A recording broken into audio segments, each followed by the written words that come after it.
शांत हो बाळा. उगी उगी नको बोलूस. हो हो.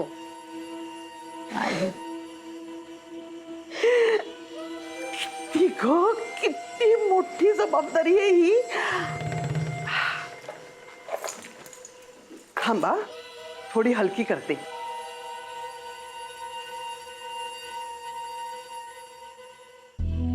पण काळजी करू नकोस बाळा, तुझ्यासाठी मी वाहिनी.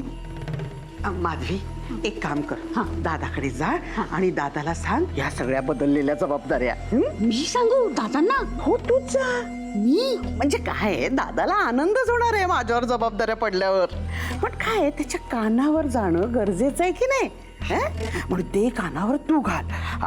बाई बाई बाई बाई, किती जबाबदाऱ्या पडणार आहे त्या घराच्या माझ्यावर आता. जेवणाची पण जबाबदारी माझ्यावरच पडणार आहे. तू आशाला निरोप दे. आज म्हणावं दुपारी आणि रात्री गोडाधोडाचं कर आणि चमचमीत जेवण कर म्हणावं. बासुंदी करायला सांगते. चालेल. आणि हो, काहीतरी मसालेदार बनवा म्हणावं. हो चालतंय. दही वडे पण सांग. म्हणजे कांदा भजी, दही वडे आणि पण आपल्या डाएटचं काय? बाई,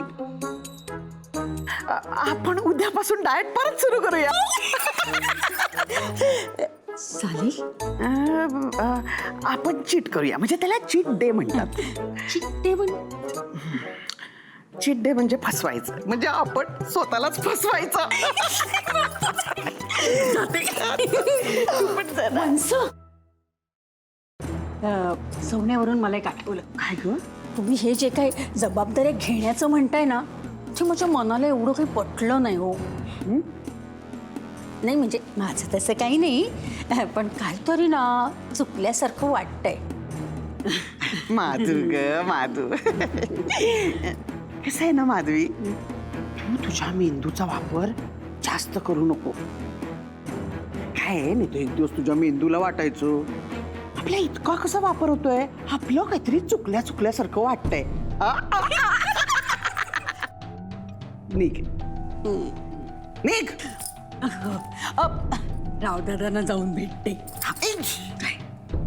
तू आशाला निरोप दे आणि तू जाऊन दादांना सांग. बरं झालं. बरं झालं. तू दादांना समजवशील ना? मी आहे ना, काही काळजी करू नको. जाऊन दादांना नीट सांग. जा जा जा जा जा. बरं झालं.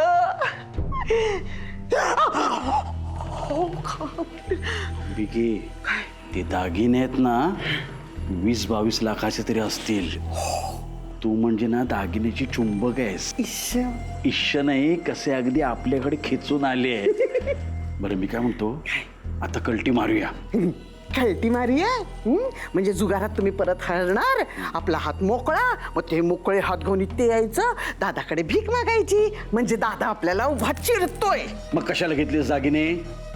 ठेवणार आहेस ना ते? नाही हो, माझ्या डोक्यात ना एक भन्नाट प्लॅन आहे.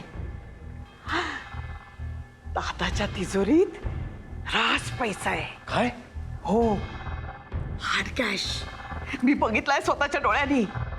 एक दिवस मोठा डल्ला मारायचा, सगळं गोळा करायचं, एका पोत्यात भरायचं आणि इकडनं महाराष्ट्र सोडूनच निघून जायचं. दादाच्या हाताला लागलो ना तर आपली राग झाली म्हणूनच समजा. सारखी सारखी त्यांची मला भीती घालू नकोस. त्यापेक्षा पुढे काय करायचं आणि कसं करायचं हे ठरवूया. थांब, मी दार लावून येतो.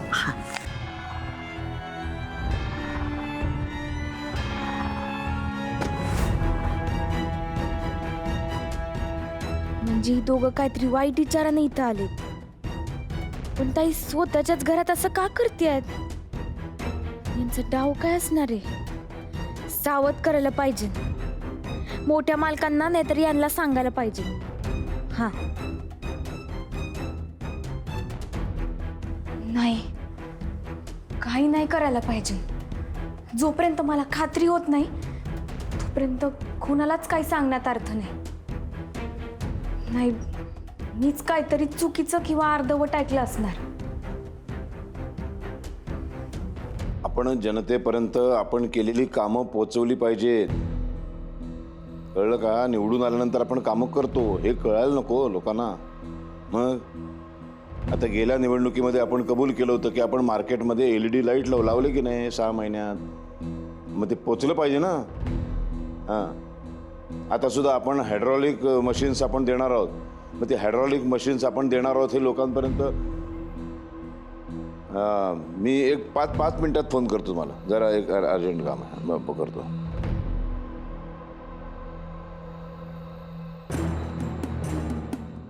बघ बाळा, मला माहिती आहे की तू माझी माफी मागायला आलेस, पण त्याची काही गरज नाही आहे. मी तुला काय फक्त सून नाही, मुलगी समजतो. माफी मागायची काही गरज नाही. होतं असं कधी कधी. आता इलेक्शनची कामं आहेत, खूप फोन करायचे आहेत, मला बोलायचं आहे. हां बाळा, तू नंतर बोल ना माझ्याशी. जरा जा बाहेर. हां, माफी तर मागायचीच होती, पण मला अजून काहीतरी बोलायचंय. आजपासून घरच्या कामांकडे अंबिका आत्याच बघतील. मोठी आईने दिलेले सगळे अधिकार आणि जबाबदाऱ्या मी त्यांच्यावर सोपवल्या आहेत.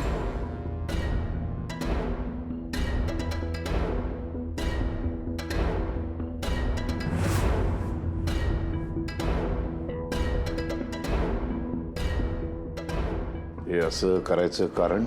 दादा, मी सून नसताना ह्या तिजोरीच्या चाव्या, हे अधिकार मिरवणं ना, मला मूर्खपणा वाटायला लागलाय हो. म्हणजे तुला नेमकं काय म्हणायचं? दादा, मला फक्त एवढंच म्हणायचंय की मी ज्या कोंडीत अडकले ना, मी त्यातून बाहेर पडण्याचा प्रयत्न करते फक्त. आणि त्यामुळे काय? हे घर सोडून तर जाणार नाहीस ना? नाही दादा, मी हे घर सोडून नाही जाणार. तुमचे शब्द आहेत लक्षात माझ्या. आणि तुम्ही बरोबरच बोललात. मी जर हे घर सोडून गेले ना, तर तुमच्या भांडणाला काहीच अर्थ उरणार नाही. हे तुझ्या लक्षात आलं, खूप छान झालं. आता अजिबात कुठेही जायचं नाही. तूच माझ्या घरची सून आहेस हे लक्षात ठेव. नाही ना जाणार? फक्त एक गोष्ट मला कळत नाही की हे मी ह्या सगळ्या जबाबदाऱ्या त्या अंबिकाच्या हातामध्ये द्यायची काय गरज होती. एक तर ती अतिशय बिंडो बेजबाबदार मुलगी आहे. काय कळतं तिला? स्वतःचा संसार धड तिला चालवता आलेला नाही, स्वतःच्या नवऱ्याला सुधारता आलेलं नाही. इतकी वर्ष झाली. आपलं घर कसं सांभाळणार आहे ती? सगळा घोळ घालून ठेवेल. सगळ्या या बायकांच्या कामामध्ये मला लक्ष घालावं लागेल. तुला बोलून तरी काय उपयोग आहे म्हणा. पण याचा अर्थ आता सगळ्या बायकांच्या कामामध्ये मला लक्ष घालावं लागणार. आणि हे सगळं केल्यामुळं एका बाईला मात्र तू खूप आनंद देऊन गेलीस. वैजयंतीला खोलीत बसले, एकटीच सुखात जगते. माझी मजा बघत असेल ती.